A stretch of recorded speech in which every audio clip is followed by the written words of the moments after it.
उत्क्रामन्तं स्थितं वापि भुजान्नं वा गुणान्वितं विमूढानानुपश्यन्ति पश्यन्ति च ज्ञानचक्षुषः।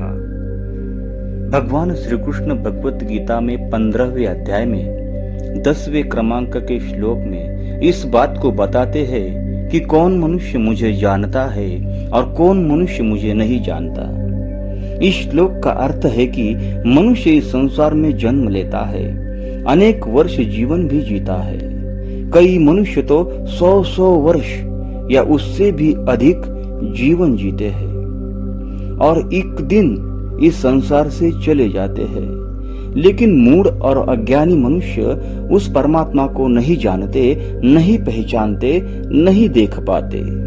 सिर्फ वही इंसान जिन्हें सद्गुरु द्वारा ब्रह्म ज्ञान मिला है, दिव्य दृष्टि मिली है, वही परमात्मा को देख पाता है, वही इस संसार में परमात्मा को जान पाता है।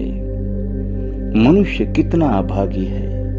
इस संसार में वह सब कुछ पाने की चाह रखता है, लेकिन परमात्मा को नहीं चाहता।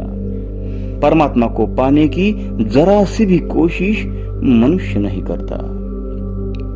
हम ईश्वर की पूजा भी अगर करते हैं तो सिर्फ हमारी मनोकामना पूरी हो इसलिए करते हैं। ईश्वर की पूजा हम इसलिए नहीं करते कि ईश्वर हमें परम प्रिय है, बल्कि इसलिए ईश्वर को हम पूजते हैं ताकि हमारे सभी सपने जो हम जी जान से कोशिश करके भी पूरे नहीं होते, उन्हें ईश्वर पूरा करे, ऐसा हम सोचते हैं। अगर संयोगवश में वे सपने ईश्वर की पूजा करने से पूरे भी हो जाते हैं तो हम ईश्वर को उसके बदले में क्या देते हैं, जरा सोचिए।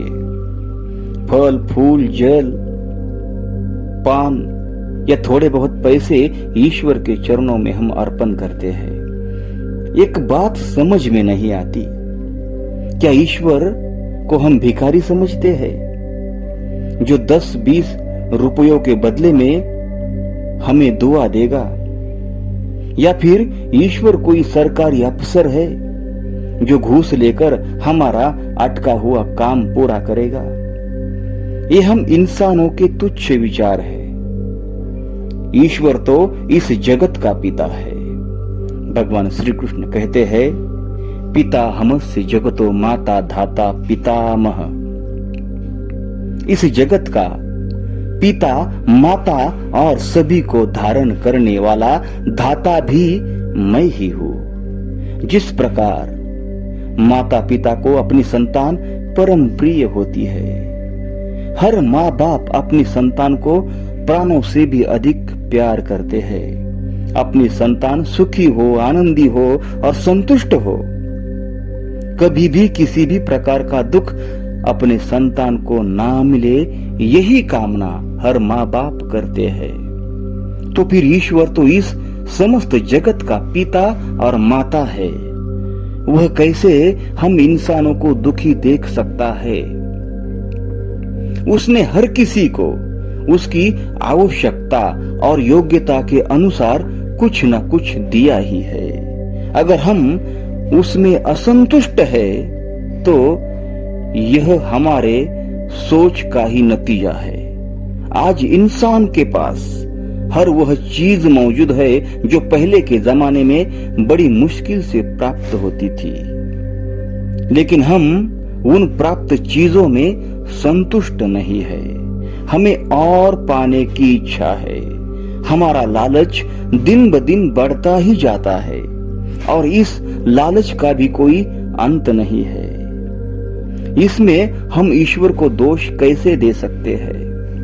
हमारे दुख का कारण भी कहीं न कहीं हम और हमारी सोच ही है। हम ईश्वर को धन, सुख, पद, यश को पाने की सीढ़ी समझते हैं, तो यह ईश्वर का अपमान ही है।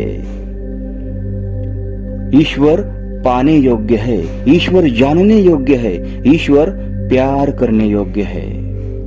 उसे छोड़कर हम इस संसार की कामना करते हैं, यह सिवाय ईश्वर के अपमान के अतिरिक्त और कुछ भी नहीं है। जो समझदार है जो ज्ञानी जन है वे इस बात को अच्छी तरह से जानते हैं, समझते हैं। ज्ञानी जन जो उपलब्ध है उसी में संतुष्ट होकर ईश्वर को धन्यवाद देते हुए आनंद से जीवन जीते हैं। वे तो ईश्वर से प्रेम करते हैं, प्यार करते हैं। ईश्वर को पाने की चाह अपने मन में रखते हैं। ईश्वर के अतिरिक्त और किसी भी चीज की कामना उनके मन में शेष नहीं होती। वही ज्ञानी जन इस संसार में ईश्वर को जानने की योग्यता को प्राप्त होते हैं।